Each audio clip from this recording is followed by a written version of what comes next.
Greta, thank you so much for your time. How crucial is tonight's South Carolina debate within this 2020 primary season? Mike, this may be the important one, especially for former Vice President Biden, because he has not performed well in Nevada, New Hampshire, and Iowa. And he has said all along that where he's going to do very well is with the African-American vote. It's 60% of the vote in South Carolina. So this debate is really important tonight so he gets that African-American vote, because coming up Saturday is the South Carolina primary. So for him, it's probably the most important, although I can tell you everybody on that stage thinks this debate is the most important for himself or herself. Is Vice President Biden done if he doesn't do well, if not outright win big? Well, he says no, but I don't know how he goes on, because the problem is if the donors suddenly see that he's not viable, they're not going to be donating money to his campaign, and that's a real problem. And they're going to shift to another candidate, probably another candidate other than Senator Bernie Sanders, because the supporters of Vice President Biden probably don't want a Senator Bernie Sanders as the nominee. But if you don't have the money, it's really hard to go on, and at some point you just have to call it quits. Speaking of Bernie Sanders, last week Mike Bloomberg had the target on his back. Is tonight Bernie Sanders night? I don't know. I wouldn't even say the target's on his back. I'd say he's the complete target. I mean, look, they're gunning for him. He has said things the last couple of days that gives a lot of ammunition to his opponents. The things that he has said about the USSR, about Cuba. Now he has backed away from some of them and tried to explain them. But you can be sure that people like Elizabeth Warren, who really, she and Bernie Sanders are on the left-hand side of the spectrum, and she wants to sort of push him out of the way, and she wants to monopolize the left-hand side of the Democratic Party. So she probably will be gunning for him. I use the term gunning. That's one of the problems he also has, is that Mike Bloomberg, who has been an avid supporter of gun control, is going to probably go right after Bernie Sanders, because he's been very vocal in support of guns' rights. So yes, target on his back. I think he's going to be the target of everybody. For those of us here in the upper Midwest, we think about U.S. Senator Amy Klobuchar. Not much traction in her campaign. What do you think happens after tonight? Well, it's still early. And remember, Iowa is the Midwest, but she did really well in New Hampshire. And, it depends on how, look, the Democratic Party is quite worried about the far left, about Sanders and about Elizabeth Warren. And so they may want to look for someone more moderate. She's moderate. She's from Minnesota. I'm a cheesehead. I'm from Wisconsin. I get the Midwestern aspect to it. But she's still getting donations. She got a lot of donations after winning in New Hampshire.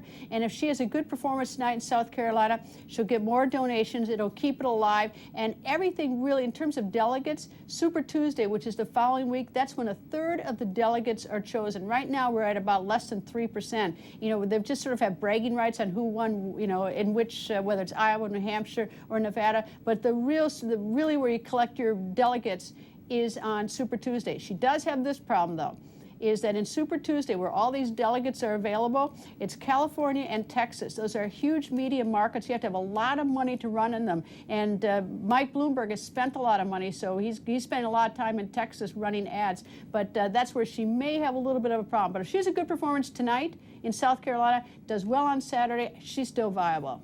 There's so little time between South Carolina and Super Tuesday, and yet a lot is being said about the importance of what happens this weekend in South Carolina. Well, that's because it's the African-American vote. Remember that Mayor Pete has thought not to do well with minorities. He did well in Iowa, where it's 93% white. So the thinking is that the conventional wisdom, whether fair or not, is not going to do well with African-Americans. So this is very important that he do well, so that he could show that he can get the African-American vote, because you can't win the general election come November unless you get the African-American vote, because it's a huge chunk of vote. Vice President Biden, he's been saying all along that he can get the African-American vote. So if he doesn't do well, he's run on the theme that he can beat President Trump. Well, if it turns out so far he hasn't won anything, and if it turns out in South Carolina, where he has his best chance, that he can't even win against his fellow party, I don't know how he goes on. So South Carolina, well, it may not be a lot of delegates. Strategically, because of demographics, it's very important. Are there too many candidates at this point? You mentioned the fact that it's still early, but yet 6 candidates are still going to be up on that debate stage tonight and on the ballots. How soon do we have to start whittling this Democratic ticket down? It'll start whittling down when the money's gone. That's just where it is. And I know a lot of people don't like a lot of the candidates. I sort of like the idea because I like the sort of the give and take. I like the democracy. I like the questions. But I think after Super Tuesday, I think we'll see the field narrow.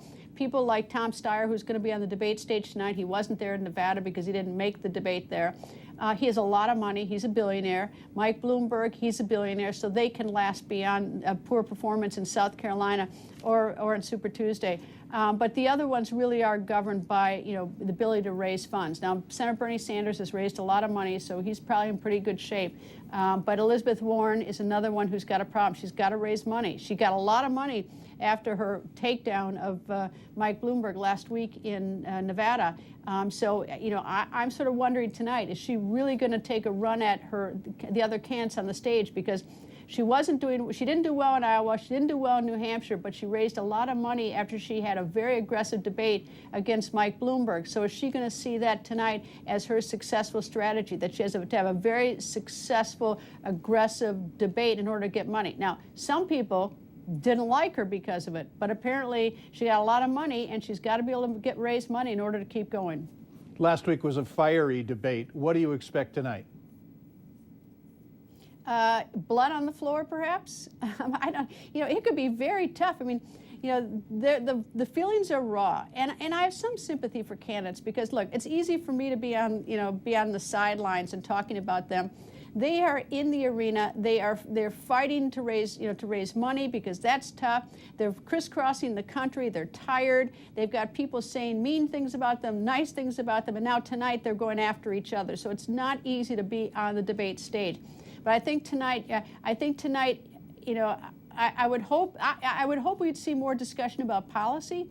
I fear we're going to see, each one of them trying to rough up the other one.